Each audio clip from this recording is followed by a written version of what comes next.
Welcome to our channel. Today we how to enable Clay to automate LinkedIn enrichment workflows, complete guide step by step clearly. To begin, ensure you have a Clay account set up and logged in. Navigate to the main dashboard once you are logged in. Locate the Integrations section in the left-hand menu.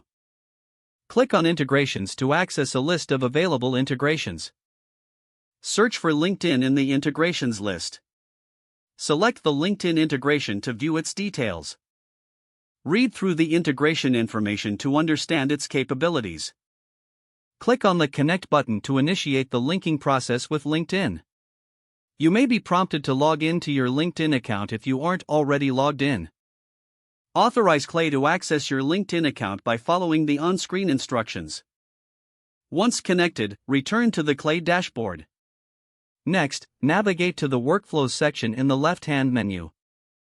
Click on Create New Workflow to start building your automation. Give your new workflow a descriptive name to identify its purpose. Select LinkedIn as the source for your enrichment data. Choose the specific fields you want to enrich, such as job title, company, or location. Define any filters to refine your LinkedIn data selection.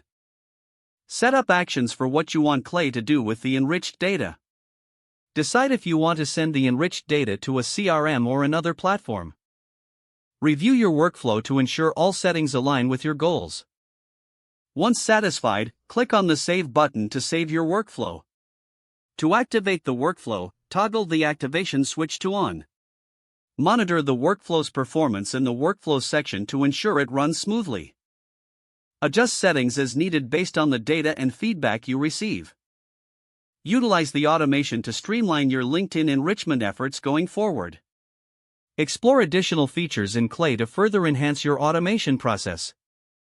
If the page does not load, refresh the browser or try again in a private or incognito window. Make sure you are using the correct email address, then retype it carefully to avoid small typos. If your password is not accepted, use the reset option and create a new strong password you can remember. Don't forget to like this video and subscribe to our channel for more step-by-step tech guides.